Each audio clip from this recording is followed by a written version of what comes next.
Los gabaonitas no pelearon contra Israel. No lanzaron flechas ni levantaron muros. Usaron un arma más antigua y más efectiva, el engaño. Con ropas viejas y pan mohoso, fingieron ser viajeros de tierras lejanas. Y los líderes de Israel, engañados por las apariencias, hicieron un pacto con ellos sin consultar a Dios. 3 días después, descubrieron la verdad. Los gabaonitas eran vecinos, no extranjeros. Gente que Dios había mandado destruir, no salvar. Pero ya era tarde, el pacto estaba sellado, y la palabra dada ante Dios no podía romperse. Esta es la historia de los gabaonitas, un pueblo que sobrevivió no por su fuerza militar, sino por su astucia. Una historia que nos confronta con preguntas incómodas, porque permitió Dios que Israel fuera engañado. ¿Qué lección espiritual hay en un pacto hecho bajo falsas pretensiones? Acompáñanos a descubrir cómo un engaño se convirtió en bendición, y cómo la fidelidad a la palabra dada, incluso cuando fue dada bajo error, sigue siendo un principio divino.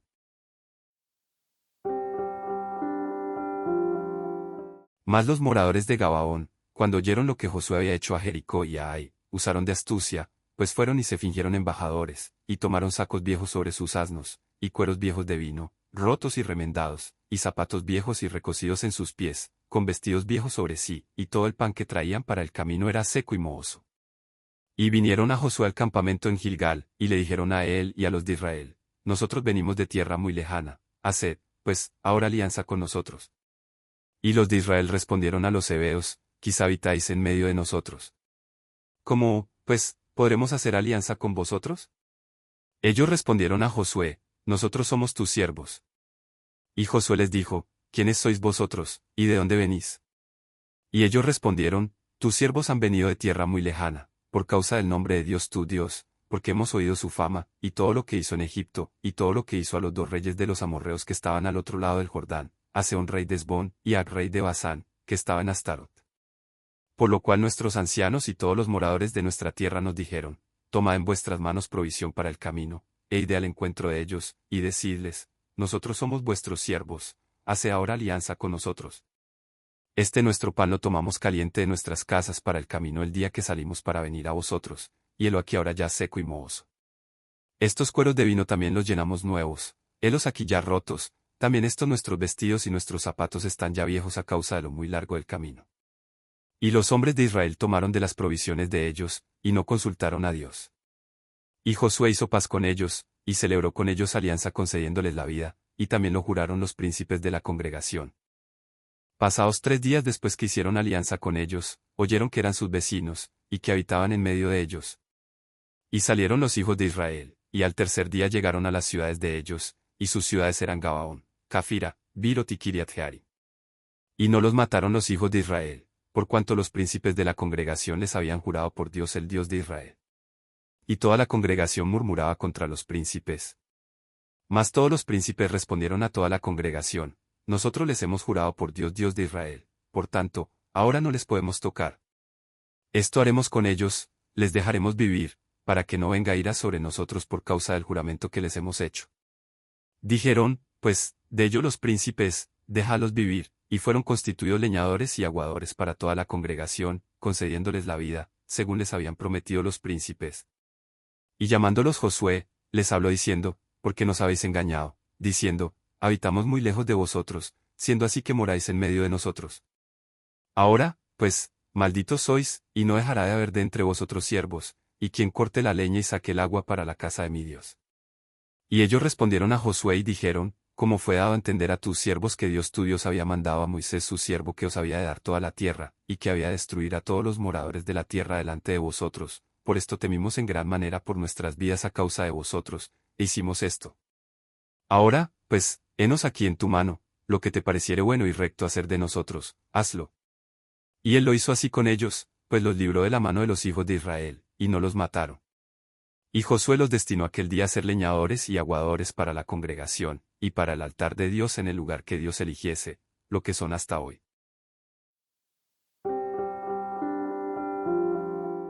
En las colinas de Canaán, donde el sol caía implacable sobre los caminos polvorientos, un grupo de hombres emprendió una marcha que cambiaría su destino para siempre.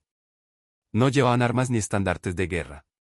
Llevaban sacos viejos sobre sus asnos, odres de vino rotos y remendados, sandalias gastadas y vestidos harapientos. Su apariencia hablaba de un viaje larguísimo, de provisiones agotadas, de una lejanía que inspiraba lástima y confianza. Llegaron al campamento de Israel en Gilgal, donde Josué y los líderes del pueblo acampaban después de las victorias de Jericó y Ai.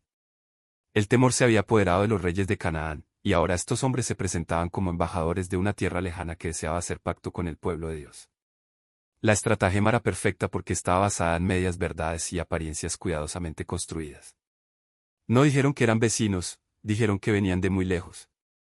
No mintieron sobre su deseo de paz, mintieron sobre su origen.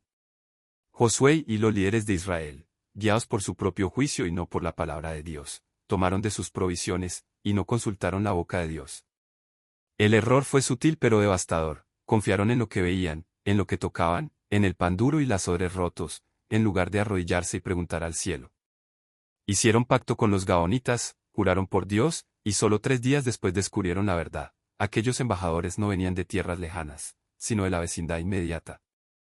Eran heveos, habitantes de Gabaón, una de las ciudades que Dios había mandado destruir por completo. El pueblo murmuró contra los líderes, pero Josué y los príncipes no pudieron romper el pacto. Habían jurado por el nombre de Dios, y aunque el juramento había sido obtenido por engaño, la palabra dada en el nombre de Dios era sagrada. Israel no podía destruir a los gaonitas, pero podía someterlos. Fueron hechos siervos, cortadores de leña y acarreadores de agua para la congregación y para el altar de Dios. El engaño les costó la libertad, pero les ganó la vida. No fueron aniquilados como los demás cananeos, fueron preservados como siervos en la casa de Dios.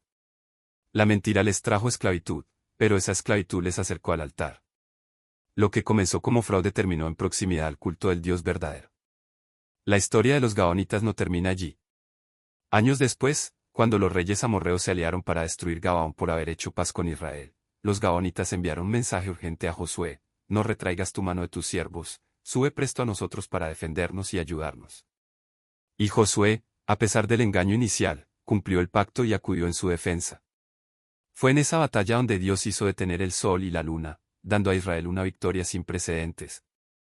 Los gabaonitas, que habían entrado en el pueblo de Dios por la puerta del engaño, ahora recibían la protección divina como parte del pueblo del pacto. Esta historia nos confronta con realidades profundas sobre la providencia de Dios y la fragilidad humana. Los gabaonitas actuaron por miedo, sabían que Dios había entregado a los cananeos en manos de Israel, y usaron el engaño como mecanismo de supervivencia. No fue fe pura, fue astucia desesperada. Y sin embargo, Dios, en su soberanía, transformó su engaño en bendición. No porque aprobara la mentira, sino porque su misericordia es más ancha que nuestros pecados. Los gaonitas no merecían ser preservados, merecían la misma destrucción que los demás pueblos de Canaán.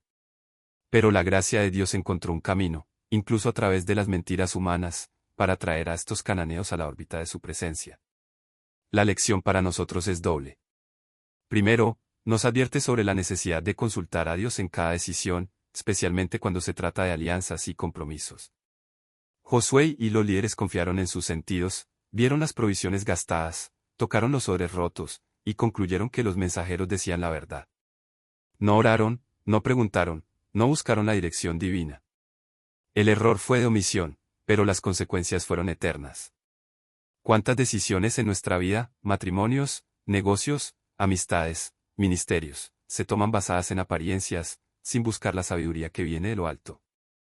¿Y cuántas veces, como Josué, descubrimos demasiado tarde que hemos sido engañados porque no consultamos a Dios? Segundo, nos enseña sobre la misericordia inesperada de Dios. Los gaonitas no merecían estar cerca del altar, sin embargo, allí estaban, cortando leña y sacando agua para el culto. Eran siervos, pero siervos en la casa de Dios. El engaño los condenó a la servidumbre, pero la servidumbre los acercó al único lugar donde podían encontrar salvación. A veces, Dios permite que nuestras malas decisiones tengan consecuencias, pero dentro de esas consecuencias siembra semillas de gracia. No podemos justificar el pecado, pero podemos maravillarnos de cómo Dios, incluso en medio de nuestro fracaso, sigue orando para nuestro bien y para su gloria. Los gaonitas permanecieron en la historia de Israel. Siglos después, cuando Saúl mató a algunos de ellos en su celo mal dirigido, Dios envió hambre sobre la tierra, y David tuvo que hacer expiación por la sangre derramada. El pacto con Gabaón seguía vigente, incluso generaciones después. Lo que Josué había jurado, Dios lo recordaba. Los gaonitas, que entraron por engaño, fueron defendidos por fidelidad divina. El Dios que había sido defraudado por su estratagema se convirtió en su protector contra los que querían aniquilarlos. Hoy, esta historia nos habla de un Dios que puede usar incluso nuestros fracasos para acercarnos a Él. No para que pequemos confiadamente, sino para que, cuando pequemos, no desesperemos. Los gaonitas no se jactaron de su engaño, probablemente lo lamentaron toda su vida. Pero su arrepentimiento, unido a la misericordia de Dios, los mantuvo vivos cerca del altar. Así nosotros, cuando caemos en el engaño o somos víctimas del engaño, podemos clamar al Dios que transforma las maldiciones en bendiciones, que hace que los siervos de la leña y el agua sean parte de su pueblo, y que convierte la astucia humana en un escenario para su gracia soberana. Porque al final, no importa cómo entremos, sino que estemos cerca del altar. Y una vez allí, su misericordia nos sostiene, no por nuestros méritos, sino por su pacto.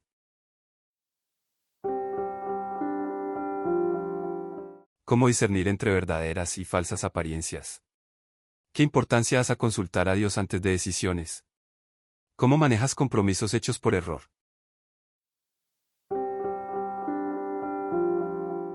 Los gaonitas son un ejemplo de cómo Dios puede tomar nuestras decisiones imperfectas, nuestros errores e incluso nuestros engaños, y redimirlos para su gloria. No eran el pueblo elegido, no tenían la ley, no tenían las promesas. Pero tuvieron fe en el Dios de Israel, y esa fe los salvó de la destrucción. La historia también nos enseña que el engaño no es el camino recomendado. Los gaonitas vivieron bajo una maldición de servidumbre. Pero dentro de esa maldición, encontraron bendición. Estaban en la casa de Dios. Tenían un lugar en su presencia. Hoy, esta historia nos confronta con preguntas, consultas a Dios antes de tomar decisiones importantes. ¿Honras tus promesas, incluso cuando fueron hechas bajo circunstancias imperfectas? ¿Reconoces que el servicio humilde en la casa de Dios es un privilegio, no un castigo?